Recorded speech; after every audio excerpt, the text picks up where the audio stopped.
Welcome to this week's Smackdown Recap. As always in these recap videos, we cover everything you need to know about this important episode of WWE. I give my thoughts on the show, and at any point in the video, you guys can leave your thoughts down in the comments below. But as always, before we get anywhere in any video, be sure to like the video, subscribe to the channel, turn on post notifications so you never miss an upload. Go follow the socials, links to those will be in the description of this video. That includes my Instagram account, my X account. Do all that helps me out a ton, but now let's get you guys straight on into this week's Smackdown Recap. Alright, so we kicked off the show with Cody Rhodes, and this really was not that great of an opener, just because there really was not much to it.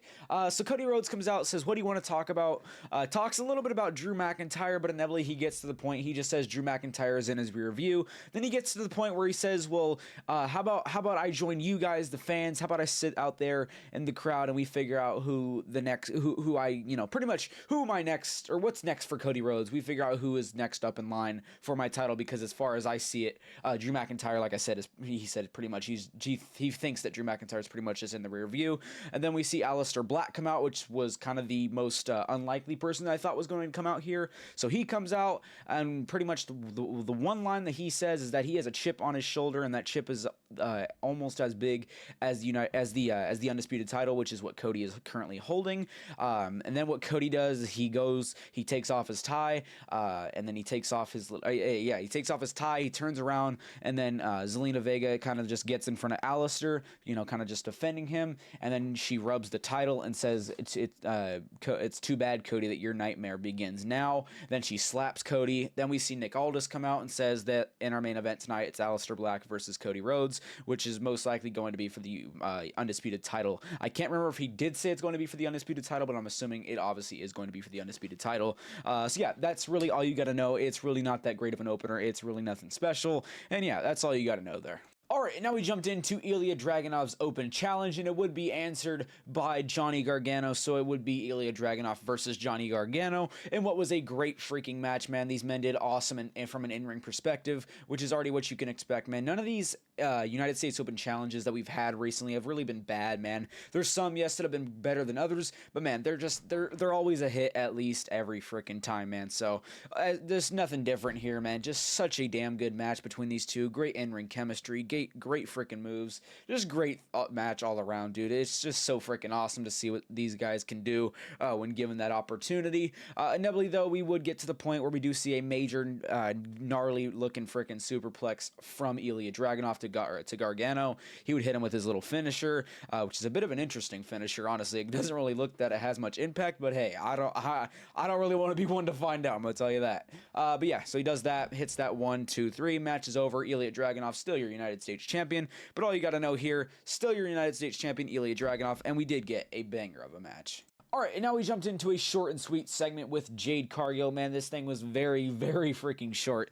She comes out, says pretty much we all know what happened to Tiffany Stratton, but make no mistake about it, and she says through 3 words, I'm that bitch. So, man, we are getting a very aggressive Jade Cargill starting now, man, and she's obviously our new champion. But yeah, we are getting a very aggressive, very dark, very sadistic Jade Cargill, I feel, man, and it's going to be a great reign, man. I think WWE absolutely pulled the trigger on Jade Cargill in a great way, and we're not even really we're not far into this new Jade at all, and I'm already really starting to like it, man. I'm really liking that more dark, sadistic type of feel to this new Jade Cargill, so it's going to be a great reign, man. And then she does walk out, and then what we're about to get into in a few moments in the next segment, because we did see Charlotte come out, because she obviously her match is up next, but they just kind of have like a little stare down, and as Charlotte's making her entrance, she kind of like stops and starts to go back, but then Alexa pulls her back.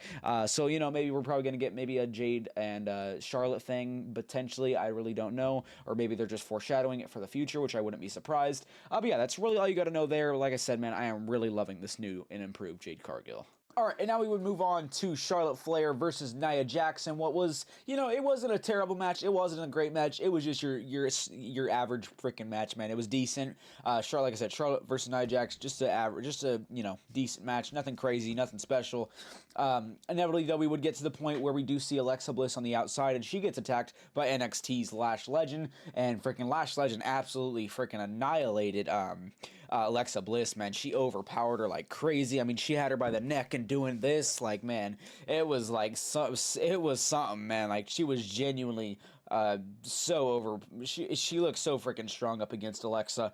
Inevitably that would cause Nia to be able to land that bonsai drop that she does do on Charlotte Flair. She would get that 1, 2, 3, and then we would see Lash Legend and Nia Jax. They would walk out together.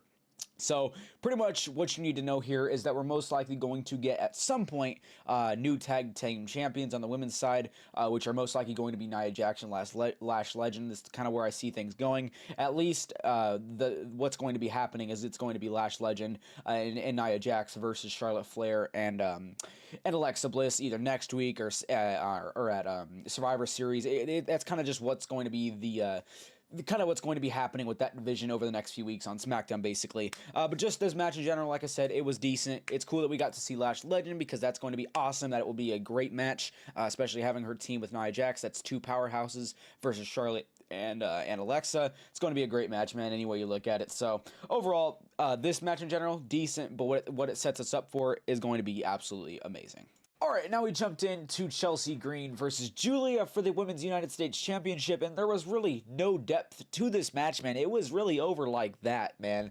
I mean, man, so far, man, SmackDown has just not been freaking good tonight, but back to this match, man, like I said, there was no depth, man. We go to this match, and literally, I mean, probably, maybe a little bit over a minute in, we see a quick roll-up by Chelsea Green, and for whatever reason, we're changing the champion back to Chelsea Green. Chelsea Green is your new United States champion.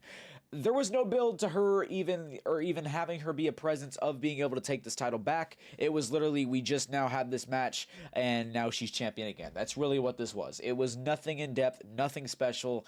I mean, she's probably not going to do much with this title because the title itself is literally dead. You might as well just not, the WWE might as well just retire the title already. It's pretty much dead, and I don't really have much hope for it at all. So, yeah, I mean, really nothing to talk about here, man. Yes, you got a new United States champion. Does it really mean anything? No, not really, because the title was freaking dead. And either way, this match was just buns. It was terrible. It had zero depth to it. Nothing freaking special, man. Nothing to talk about. I've already wasted way too much time out of the video just on this segment alone. So we're gonna go ahead and cut and go to the next one because this was just trash. All right, now we jumped into Rey Fénix versus Tala Tonga, and what was, just it wasn't a bad match, not a great match, just a decent match, man. I don't think it was anything special. I think, just like I said, it was a decent match. You have a high flyer like Rey Fénix versus a absolute giant like Tala Tonga.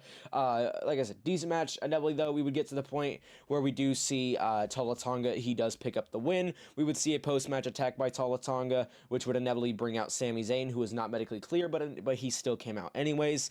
He brought out a steel chair. The MFT would flee, and then it would just be, and that's pretty much it, man. Sami Zayn, he just kind of checks on Rey Fénix, and that's really it, man. It's really nothing special. There's nothing really in depth. There's really nothing groundbreaking here. Nothing important you really got to know because it's really, I mean, it's just not that relevant, man. Nothing really. Honestly, that's kind of like this entire SmackDown. It's really nothing has really been super relevant in this SmackDown. But yeah, overall, this segment alone, it's just all right, man. It wasn't anything special, but it was decent, I guess.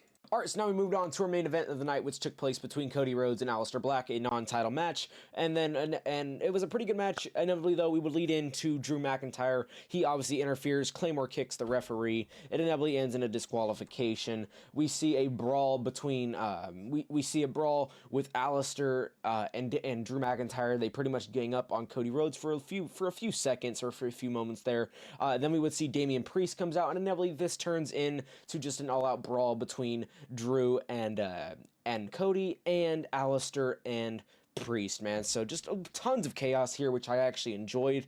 So this is probably like the best thing coming out of this show, even though even then it's still really not that groundbreaking. But yeah, I definitely this is probably the best part of the show. I mean, just a lot of chaos. I enjoy the chaos, so it's pretty freaking cool in my opinion to see all that.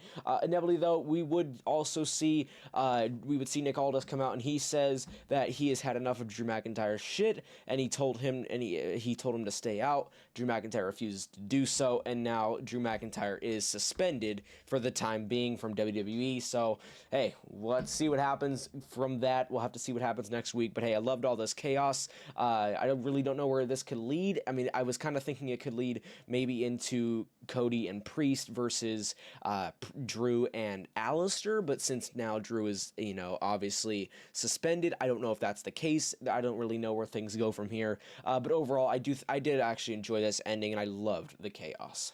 All right, we have now reached the end of this week's SmackDown recap, and just rating this episode of SmackDown, man, I gotta be honest, for the most part, it was pretty stale. Like I said, I liked there was a few parts in here I did like the Jade stuff, and the ending. I liked all that chaos. I think that was pretty cool. But that really, all that combined really isn't enough just to completely exterminate the staleness of the entire show, man. The show was stale. There's not much else to it, man. But as always, be sure to leave me your thoughts down in the comments below. And if you want to see more content like this, be sure to like this video, subscribe to the channel, turn on post notifications so you never miss an upload. If you want to support me even more, you can go follow the socials. Links to those will be in the description of this video. That includes my Instagram account, my X account, and do all that helps me a ton, and I will catch y'all boys in the next one. Peace.